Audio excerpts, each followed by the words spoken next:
Special দুটো দোয়া আজকে আপনাদের শিখায় যাব, শুনবেন না? কষ্ট হচ্ছে?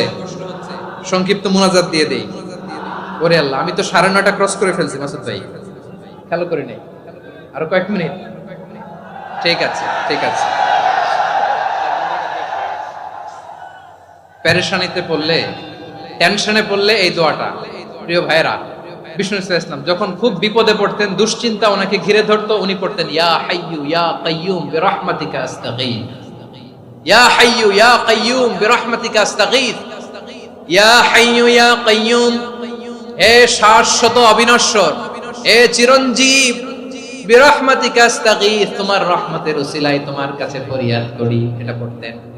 আবার আরেক বর্ণনায় এসেছে ইয়া হাইয়ু ইয়া কাইয়ুম বিরহমাতিকা আস্তাগীথ আসলিহ লি শা'নি কুল্লাহু ওয়ালা তাকিলনি ইলা নাফসি তারফাতা আইন। আসলিহ লি শা'নি কুল্লাহ, আল্লাহ আমার সবকিছু আপনি সেটেল করে দেন। আমাদের সব ঝামেলা সেটেল করে দিতে পারে কে? আমরা তো সেটেলমেন্টের জন্য ওএসপি সাহেবের কাছে যাই, ডিসি সাহেবের কাছে যাই, অমুক ভাইয়ের কাছে যাই, তমুক ভাইয়ের কাছে যাই। এই দোয়া পড়লে আরশের উপর থেকে আপনার ম্যাটার সেটেল করে দিবে কে?